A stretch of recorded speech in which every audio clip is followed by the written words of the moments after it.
साथियों जय सीताराम। देखिए, महाभारत काल का एक किस्सा है और उस किस्से में महारानी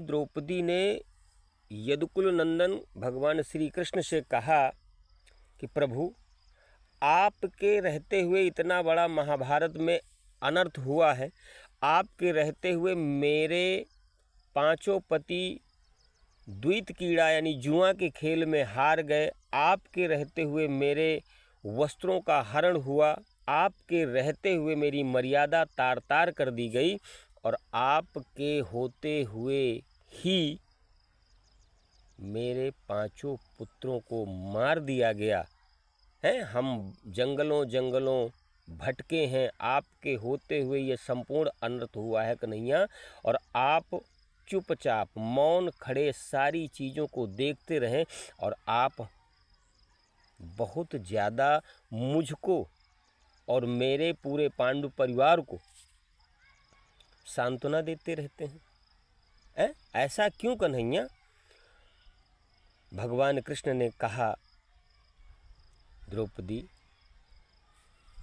सर्वप्रथम तो आप अपने मन से ये भाव निकाल दीजिए कि मेरे रहते हुए ये सारी चीज़ें हुई हैं। मैं मानता हूँ कि मेरे रहते हुए ये सारी चीज़ें हुई हैं, लेकिन द्वैत कीड़ा में जब दुर्योधन ने कहा था कि मेरी तरफ से पासे मेरा मामा शकुनी फेंकेगा,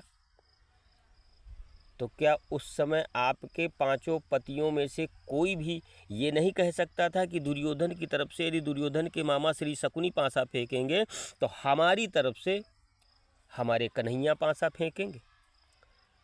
कह सकते थे कि नहीं कह सकते थे? द्रौपदी निरुत्तर खड़ी रही। कन्हैया ने फिर कहा कि द्रौपदी, यदि पासा मैं फेंकता तो हार कौरवों की निश्चित थी, क्योंकि शकुनी के पिताजी की हड्डियों से बने हुए वो चौसर के पासे शकुनी का आदेश मानते थे, और उन पासों के बाद भी यदि मैं पासे फेंकता तो आदेश केवल और केवल त्रिलोक के स्वामी श्री हरि नारायण विष्णु अवतार भगवान श्री कृष्ण का माना जाता। द्रौपदी फिर भी निरुत्तर रही। भगवान कन्हैया ने कहा कि मेरे रहते हुए महाभारत का युद्ध हुआ, तो द्रौपदी, क्या आपको यह ज्ञात नहीं है कि महाभारत किस कारण से हुआ है? मैंने तो कई बार संधि का प्रस्ताव रखा और एक बार मैं दुर्योधन के पास संधि का प्रस्ताव लेकर के पहुंचा भी था, लेकिन दुर्योधन ने ठुकरा दिया है। और फिर यदि युद्ध नहीं होता तो क्या हस्तिनापुर आपको मिलता? विचार करना है। द्रौपदी निरुत्तर खड़ी रही। आपके पांचों पति इस चीज़ के दोषी हैं। संपूर्ण जानकारी होते हुए कि जुआ एक बुरी चीज़ है, जुआ सर्वनाश कर सकती है, फिर भी धर्मराज युधिष्ठिर ने द्वैत कीड़ा स्वीकार की है। पांचों पतियों में सभी का तुम पर अधिकार था, लेकिन महाराज युधिष्ठिर ने आपको जुए के दांव में लगा दिया है। अब बताइए, मैं कहाँ तक दोषी हूँ और कहाँ तक दोषी नहीं हूँ? द्रौपदी, तुम बताओ। द्रौपदी निरुत्तर खड़ी रही और अंत में भगवान कन्हैया से विनम्र निवेदन करते हुए बोली कि कान्हा, तुमने मेरी रक्षा की है, हर तरह से तुमने मेरी हिफाजत की है, मेरी मर्यादा तार तार होने से बचाया है। भाई, जब वस्त्र हरण हो रहा था तो द्रौपदी ने जब भगवान कन्हैया को कई नामों से पुकारा, कई नामों से जब पुकारा तो कन्हैया दौड़ करके आए और द्रौपदी के वस्त्रों को बढ़ाया, द्रौपदी की मर्यादा भंग होने से बचाया।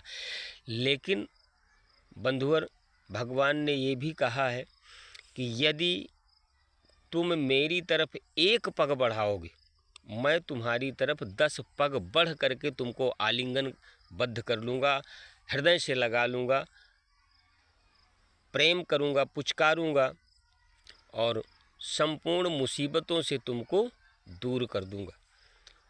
लेकिन जब एक कदम आप आगे आओगे तब, और यदि आप हमसे एक कदम पीछे जाते हो तो मैं फिर 10 कदम पीछे मैं भी चला जाता हूँ, हैं? हाँ, चूँकि बाबा गोस्वामी श्री तुलसीदास जी महाराज जी ने रामचरितमानस में लिख दिया है महाराज कि हित अनहित पशु पक्षी जाने, हैं? या फिर यूँ कह दीजिए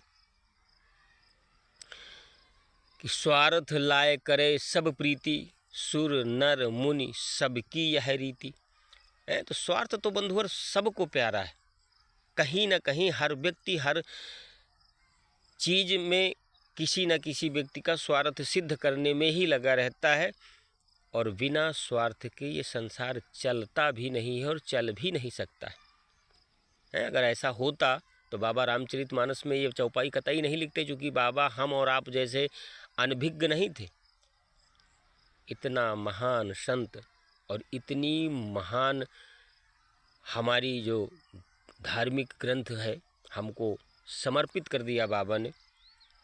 कहते हैं ना कि रामायण हमको जीवन में कैसे रहना है ये सिखाती है, महाभारत हमको जीवन में क्या नहीं करना है ये सिखाती है,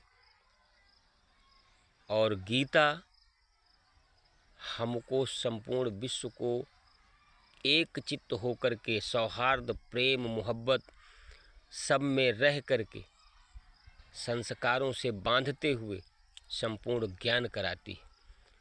तो बंधुवर जितना हो सके अपने धार्मिक ग्रंथों को, अपने संत महापुरुषों की जीवनियों को, इन चीज़ों का अध्ययन करें, ग्रहण करें, अपने जीवन में धारण करें, उतारें, फिर देखिए आनंद ही आनंद है।